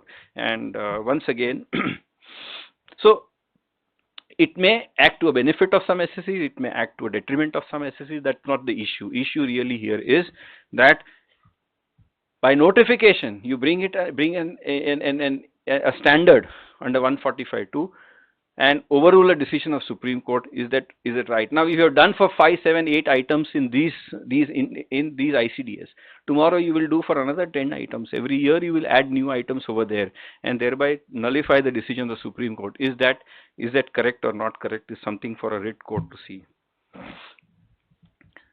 Then, effect of changes in foreign exchange rates in intention of forward contracts. I think there is not much difference between AS11 and ICDS on that, except that in case of firm commitments, AS11 and highly probable transactions, AS11 was not dealing. You had AS30, 31 dealing with that. Now you have ICDS dealing with each of these aspects. And for trading and speculative transaction, AS11 allowed you to mark-to-market gain or losses, whereas ICDS talks of premium or discount on exchange difference. In ultimate analysis, the profits and losses in both the methods would be the same. There may be some timing difference. Then question 16 of the FAQ, what is the taxability of opening balance on 1st day of April 16 of a foreign currency translation reserve relating to a non-integral foreign operations, if any, recognized as per AS 11? So non-integral foreign operations is like you have a branch which is abroad, and it's almost an autonomous existing entity over there, and then that branch accounts have to be consolidated in Indian accounts, and in that consolidation there are fluctuations in the monetary items, and we are told under the accounting standard that fluctuation in the assets and liabilities, which are monetary assets and liabilities, you credit to a foreign exchange reserve account. So now ICDS requires that all the foreign currency translation reserve balance, which is on 1st April 2016, which pertains to exchange difference on monetary items for non-integral operations, shall be recognized in the previous year relevant to assessment year 17-18 to the extent it is not recognized as income in the past. So this will again have an impact on your computation of your income, and you will have to analyze the foreign currency translation reserve account and see to what extent that reserve relates to the foreign exchange difference in case of monetary items of your foreign branches. So this is an area to be flagged in making your computation where your clients have branches abroad. Government grants, by and large, government grants,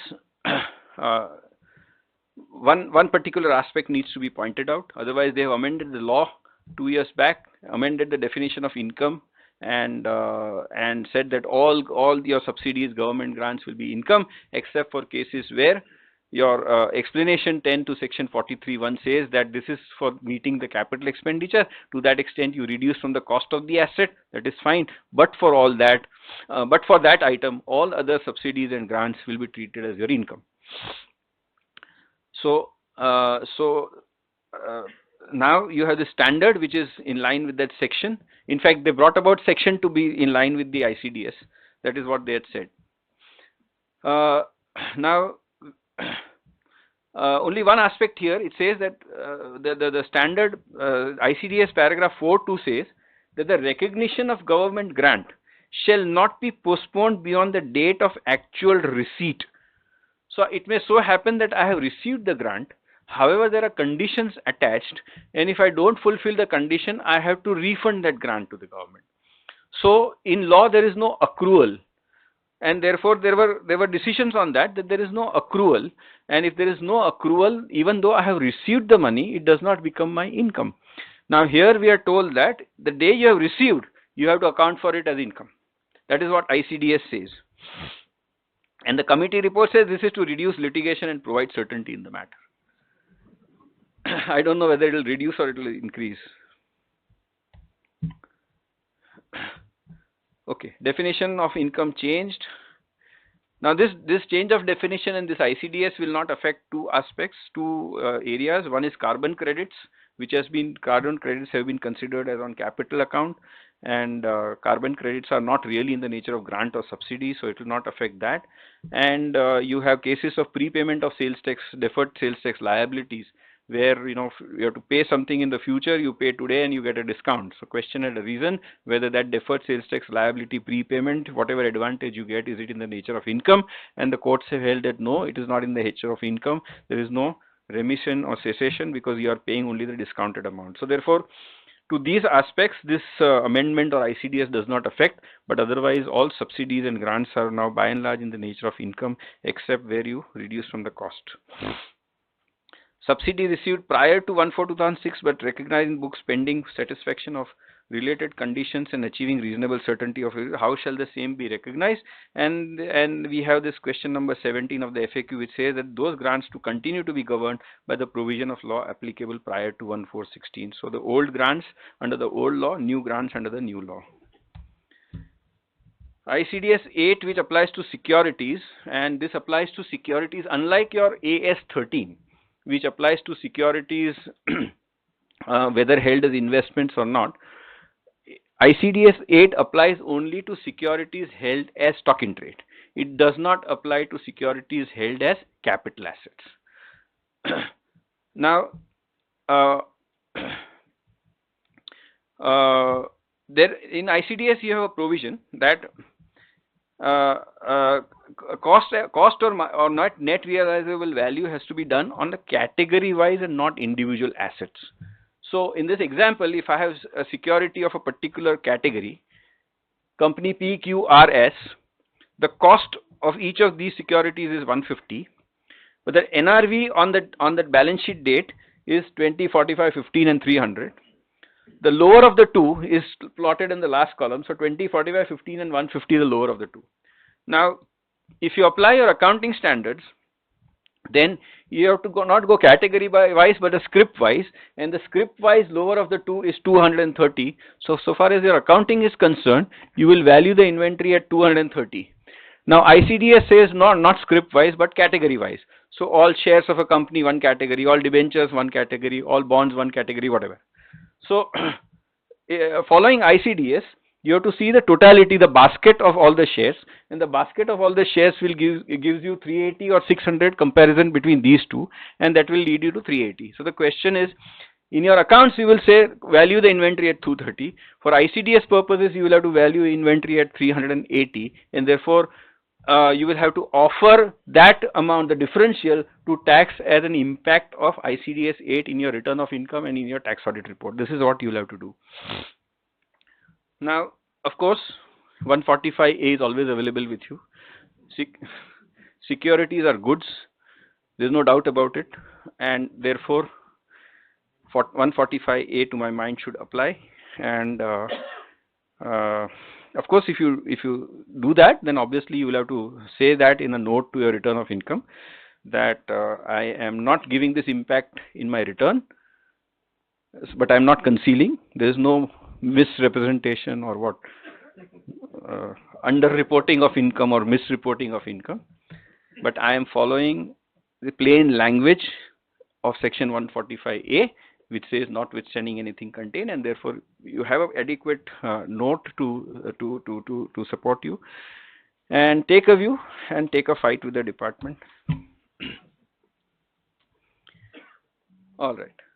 Then you have this part B, which applies to banks, and we are told that so far as banks are concerned, they can continue to value the securities which are held by them as stock in trade based on what the RBI norms are there, and based on that they need not follow the ICDS over there.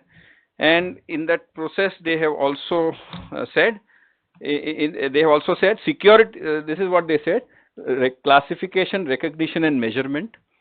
Security shall be classified, recognized and measured in accordance with the extant guidelines issued by the Reserve Bank of India in this regard, and any claim for deduction in excess of the said guidelines shall not be taken into account. Then the second sentence is confusing. It says, to this extent, the provisions of ICDS 6 on the effect of changes in foreign exchange rates relating to forward exchange contracts shall not apply. So the amendment ought to have been made, to my mind, in ICDS 6, but they have made this amendment in ICDS 8 and saying that to the extent of RBI guidelines also, you continue to follow RBI guidelines also for the purposes of your forward exchange contracts recognition, and to that extent ICDS 6 will not apply. Then that takes us to borrowing costs. This itself may take a couple of hours, but let me try to finish in a couple of minutes. Would there be any timing difference between AS and ICDS for cessation of capitalization borrowing? Accounting standard says when the asset is ready to. So what do you have to capitalize? You have to capitalize interest for the buying of a qualifying asset. What is a qualifying asset? They have defined a qualifying asset may be an asset which takes a significantly longer period of time to be put to use.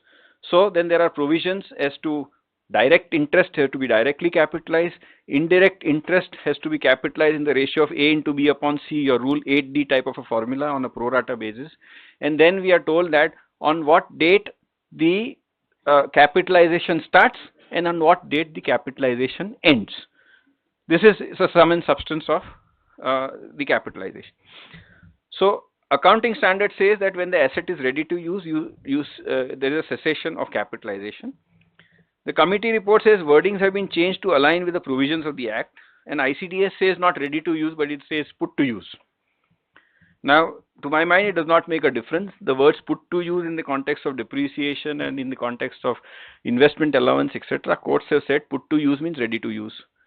So put to use a fire extinguisher, unless and until I actually use that fire extinguisher, does not mean I am not entitled to depreciation. So long as it is ready to use, it is put to use. So that is a theory. According to me, there is no difference between ready to use and put to use. However, they have changed this language.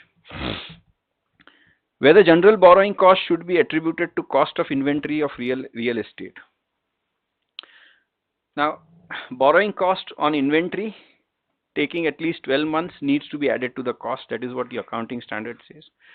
ICDS is almost the same. But the interesting part over here is you have, for the purpose of allowability of interest, section 36(1)(3) in the Income Tax Act. And 36(1)(3) says that any amount of interest which is paid on capital borrowed for the purpose of business is an allowable expense. So if I am borrowing for the purpose of my inventory, it is certainly for the purpose of business and it has to be allowed. Now, there's a proviso which says that pre-acquisition interest has to be capitalized. So let's read that proviso, what it says. 36(1)(3) proviso says, provided that any amount of the interest paid in respect of capital borrowed for the acquisition of an asset, whether capitalized in the books of account or not, for any period beginning from the date on which the capital was borrowed for acquisition of the asset, till the date on which such asset was first put to use, shall not be allowed as a deduction. So you borrow loans, pay interest on it, acquire an asset, and till the time the asset is put to use, till that time whatever interest is there, you capitalize it. That is what 36(1)(3) proviso says. Now, the question arises, a qualifying asset for the purpose of ICDS 10 also includes a real estate project. The question is whether a real estate project or a land or a building in which you are a trader, whether it will fall within the proviso and you need to capitalize that interest, or whether can you take a view that, look, under 36(1)(3), whatever interest I am incurring on capital borrowed for the purpose of business is allowable. So I am acquiring a stock in trade, and therefore that interest on that borrowing is allowable. Now the question is, do I fall within the proviso? So proviso says that any amount of interest paid in respect of capital borrowed for acquisition of an asset. Now stock in trade, a land or a building or a stock is a stock in trade is also an asset. It does not say capital asset, so it is an asset. So therefore on first blush, one may find that the proviso applies to a stock in trade. However, as we go along, it says, for any period beginning from the date on which the capital was borrowed till the date on which such asset was first put to use. Now, when put to use can only be of a capital asset. Put to use cannot be of a stock in trade. I do not acquire stock in trade to put the stock in trade to use. I acquire a stock in trade to trade. And therefore, it is therefore based on the language of the proviso, a very strong view is there that proviso does not apply to a case of a stock in trade where real estate is acquired as stock in trade. If it does not apply, therefore what? Therefore 3613 interest fully allowed. That's a view supported by decision of the Bombay High Court in Lokhandwala's case. And if that is the correct legal position, then ICDS cannot affect the position of law. ICDS cannot override the provision of 3613, and therefore whatever may be said in ICDS in respect of qualifying asset, which is a stock in trade of your real estate business, under 3613, if you are allowed, the matter is over. I'm just opening up minefield of litigation. That's my bread butter. Okay. Then costs disallowed under specific provisions of the Act to be excluded from borrowing cost covered to be capitalized under ICDS 9. Since specific provisions of the Act override the provision of ICDS, borrowing costs capitalized under ICDS 9 shall exclude. So this is a FAQ which has been given. Then bill discounting charges and other similar charges are covered under borrowing costs. How to allocate borrowing costs relating to general borrowing is computed in accordance with formula. So, as I said, the general specific borrowing cost to the specific asset. General borrowing cost goes in the ratio of A into B upon C, where A is the total interest, B is the qualifying asset, C is the total assets. So, if we take an illustration, then it will lead to some absurdities, because if I have acquired a qualifying asset on 1st and if I have installed it on 10th, then it should only be those 9 days interest which should be capitalized. But if I blindly apply A into B upon C, then A is the total entire year's interest. B is the qualifying asset. That was a qualifying asset. And denominator is a total asset. Where is the period fraction over here that only 10 days interest has to be capitalized? It is not there prima facie in the section or in the paragraph ICDS. But then you have the specific paragraphs dealing with commencement of capitalization and cessation of capitalization. So that you have to read those three provisions together, and therefore commencement and cessation would mean that capitalization would be only for so many days for which that qualifying asset was a qualifying asset and not the entire interest. That is number one. And number two, if there are number of assets, then how do I do this? How do I calculate it? Then you will have to go asset wise, because some assets are borrowed out of specific funds, some assets are out of general borrowings, it can be anything, and some are started first, some are commenced later. So one will have to calculate asset wise, and that is how one will have to arrive at the capitalization amount. And the FAQ question 22 also says that the capitalization of general borrowing will have to be done asset by asset. Finally, friends, ICDS 10, provision of contingencies. There's not much difference between ICDS 10 and AS 29. Provision shall be recognized when present obligation arising out of past event and it is reasonably certain. They have just changed the words from virtual certainty to reasonable certainty, but I do not see any major difference in that. And whether ICDS will have an impact on provision of warranty, answer is no. Supreme Court decision in Rotork is there, which relies on AS 29. The language of ICDS 10 is more or less the same, and therefore I do not see that there is any difference in that. Provision for warranties, etc. will be continued to be allowed. Whether contingent asset, what is the ICDS impact on current treatment of contingent asset? Your accounting standard says that asset requires recognition where there is virtual certainty of inflow of economic benefits. The committee report says remove differential between the recognition of income and expense. And therefore ICDS says it requires recognition of contingent asset if it becomes reasonably certain. So there are difference in words, virtual certainty, reasonable certainty. But in substance, I do not see there is much difference between AS 29 and ICDS 10 to that extent. Under Ind AS, long-term provisions have to be recognized at amortized cost and their present value.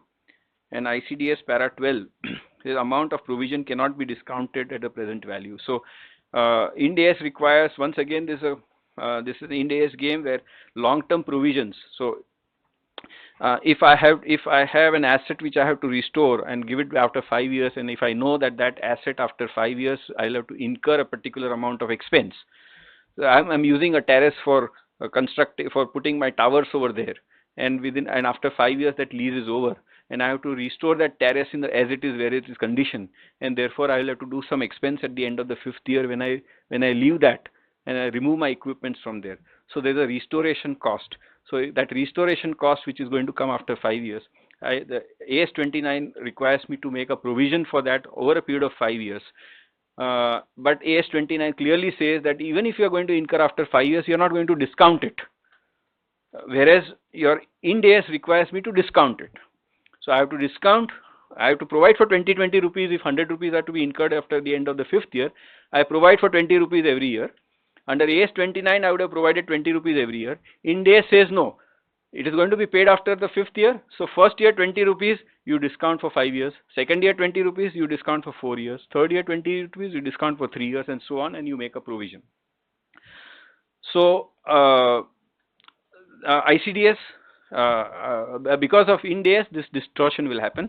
ICDS does not. ICDS in para 12 clearly says that the amount of provision cannot be discounted at its present value, and therefore, once again, such provisions which are made in your accounts will have to be recalculated, removing the discounting element, and you may have to claim higher amounts of provision to apply ICDS 10.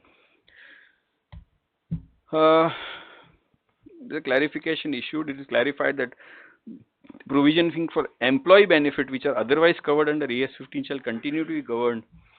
And so question is whether apart from provident fund, gratuity, etc., what happens to the other retirement benefits which are otherwise provided under AS 15? And they have said that it is clarified that the provisioning for employee benefit which are otherwise covered under AS 15 shall continue to be governed by specific provisions of the Act and are not dealt with by ICDS. There is no provision in the Act for other retirement benefits. So there is no question of continuing the same provisions of the Act. So really speaking, what will happen is you continue to make a provision based on actuarial valuation as you would otherwise make under AS 15. And since there is no other contrary provision in the Act, you continue to get that as a deduction under the Act, as we were getting like your metal box and Bharat Earth Movers and those decisions, you continue to get those deductions. Okay. Thank you very much. I hope that I have not confused you. Thank you very much. Just bear with us for 5 more minutes.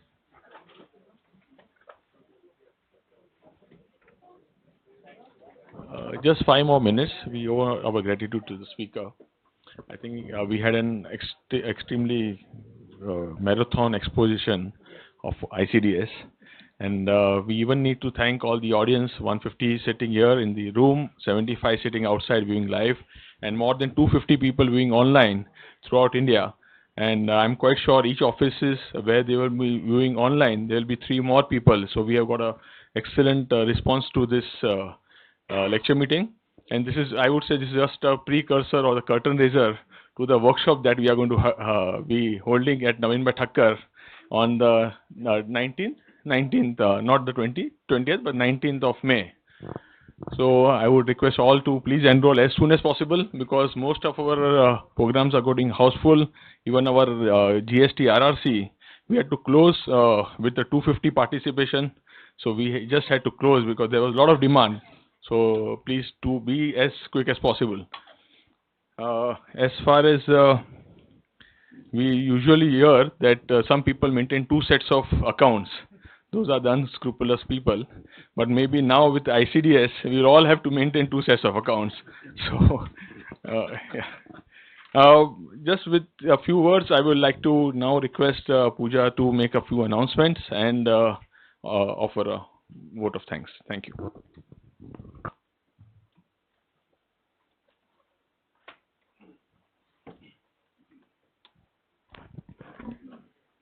Coming to the announcements, we have a half-day workshop on fraud prevention that is being conducted on 28th of April. There's a seminar on Finance Act 2017 that is coming up on 29th of April. There's a workshop on Ignite Your Potential that is being spread over to the weekends in the month of May. There's a, like Chetan Bhai mentioned, there's a seminar on full day workshop on practical issues of ICDS that is on 19th of May. There is a workshop on practical issues in TDS that is on 20th of May. Then we have the next lecture meeting for GST again, which is to be held sometime in the month of May. The announcements of that will come out soon. There's a lecture meeting on filing of income tax return for assessment year 17-18. That will be on 6th of June. And we have International Tax and Finance Conference coming up in the month of August from 10th to 13th of August. That is being held at Conrad Hotel in Pune. Detailed announcements for all these events are available in the newsletter. And also you can contact BCAS office. Now, coming to the pleasant task of giving the word of thanks to the speaker. Friends, you will all agree, Yogesh Bhai has disclosed in detail all the issues which are set before us, as we try and apply ICDS. It was an incisive and excellent insight on challenges as we try to live on with ICDS. On behalf of everybody present here and the society, I would like to thank Yogesh Bhai for sparing his valuable time and effort to make this a fruitful session for all of us. Thank you, sir.